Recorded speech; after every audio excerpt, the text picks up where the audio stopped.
Hello, my name is Joy Scott, and I am doing a podcast with my good friend Maria Veneta. I think our name is going to be Taming the Tongues, but it may also be Coming Home or something like that. Hopefully, we'll have it decided, but I wanted to take a couple of minutes to just talk about my spiritual journey because I think it might be helpful to, knowing where I'm coming from with the spiritual advice and spiritual wisdom that we'll be sharing with you in the coming weeks.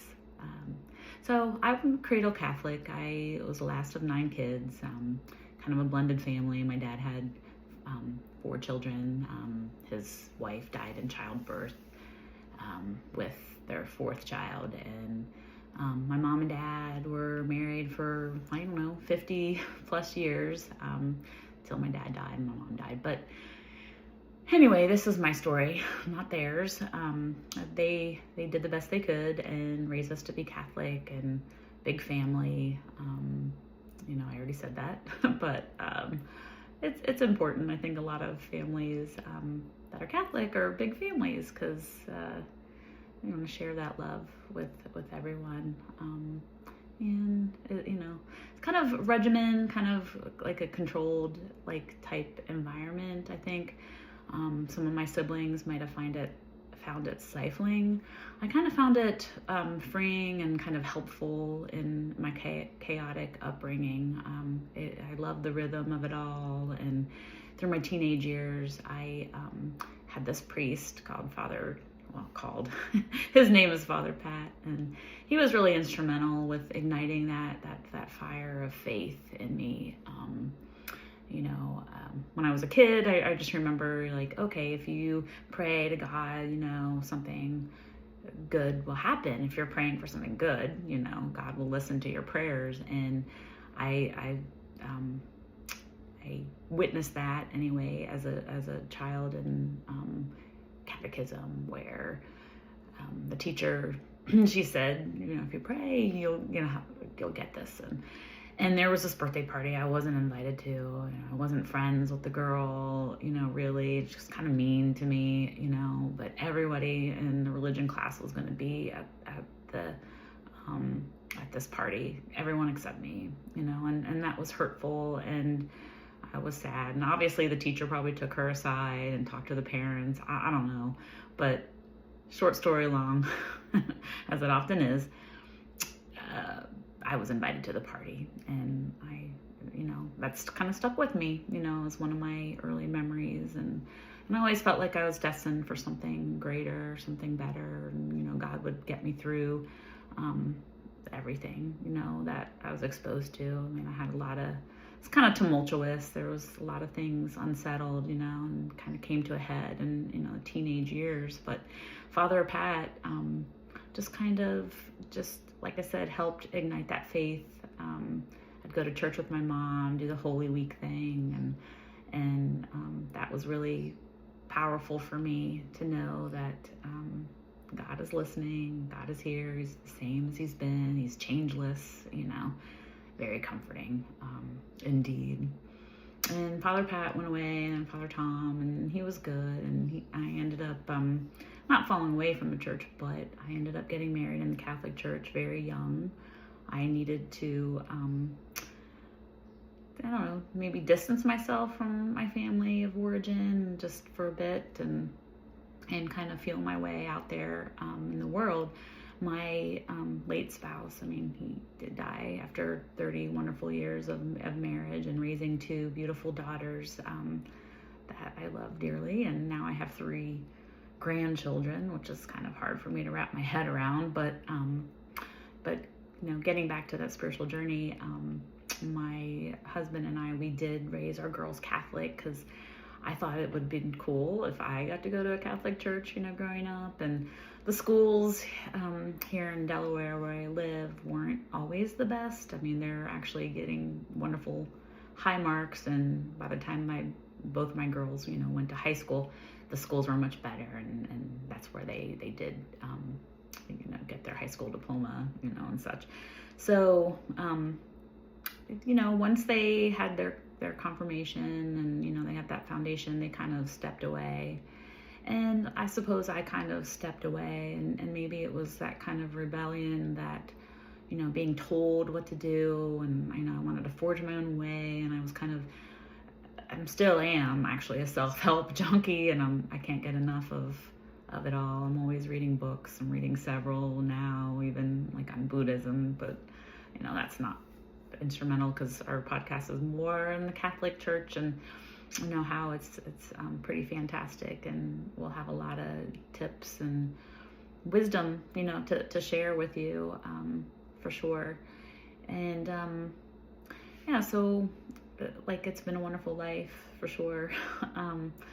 Haven't always appreciated it for what it is at the time, but you know, when my spouse passed away, I not found myself lost. Well, yes, I did find myself lost, and I didn't know, you know, what to do. I had been reading the Bible for some time, just reading it just cover to cover, and just over and over again, underlining different things, you know, as the day or the year kind of, you know, where the words spoke to me differently. And yeah, I wanted to get back into church. I know they changed the words in the Catholic faith, and I was kind of a little disenfranchised, you know, I think with all the scandal, you know, having been a survivor myself of sexual abuse. Like, I kind of just it didn't seem like it fit right, you know, for me at the time. So I decided to try Lutheran, and I kind of did church that for a little while, especially like through COVID. It was wonderful to hear the messages through all of that, and I appreciated that very much. And but it seemed like something was missing, you know. Like, they gave you the little wafers and little cups of wine, and, you know, or grape juice, I guess it was, but it just seemed cheap. It seemed fake. It seemed not authentic, like the Catholic upbringing I was. And many people, you know, I have Baptist friends, I have Catholic friends. Thank you, Maria. She's like one of my best Catholic friends, you know. But anyway, getting back to my spiritual journey, you know, when my mom had gotten sick, and she stayed with me, my husband, before he passed, and then she had to go into assisted living. You know, she passed away in 2023. But I always told my mom, like, if Father Pat came back to preaching, then I would go back to church, because he really spoke to me, and you know, it was pretty remarkable to me, you know. And I thought there was zero chance in that for him coming around. I mean, I thought he must be like 100. I don't know, because I'm sure, you know. But anyway, I just thought there was a zero chance. And right before my mom, or actually almost a year after my mom passed, I decided to go to St. Mary's festival, and lo and behold, who was there but Father Pat? And he, you know, was responding with his humor. He remembered my family, and it was just so precious. And I was just so excited that he was at St. Mary, so I could get back into the church, and I could start going to church regularly. And around that time, I met a really great guy who I'm really good friends with.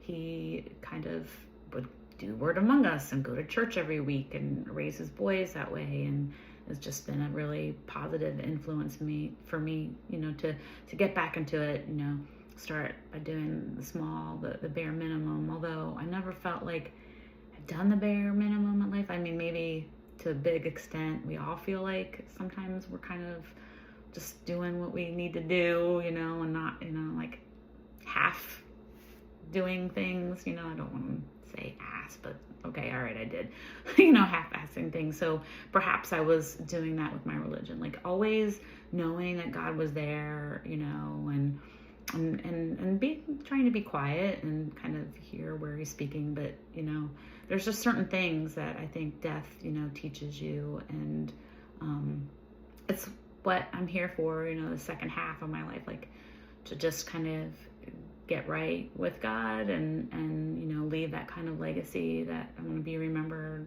as a good person and doing for others and serving others with love always, not counting the cost and that. And, I do have a spiritual advisor now at St. Mary's, Father Dennis. He was most recently at Resurrection, and he's been at St. Mary's for like 9 months now, and I've been meeting with him monthly and taking him out to lunch, because I think that's smart. Your priest needs to be fed, and we need to be spiritually fed. So it's kind of nice to kind of bounce ideas and just how we can kind of be more close and stay close to God, come home, and be home and live our faith. I remember now in second grade, I got this medal, live my faith. And it was kind of had to do a lot of things, but I did it, because I've always loved God, I didn't think I needed church, to love God. And I still don't think that you do, but it's, one path of many. And I think I can, this time in my life, I have the discipline, to go to church and do prayer and give and, try to do the right thing and pray for a fellow man, pray for this world that's so broken. We're all so broken, and just to kind of be the light for other people. And so I think that's kind of my goal, and that's probably Maria and our goal for this podcast is to, try to reach you all and to let you know, we all have that search for coming home and what feels familiar. And I think we've got a lot of great things planned, and we're kind of all over the place in that. But I hope that you stay with us and get to know us and enjoy the journey.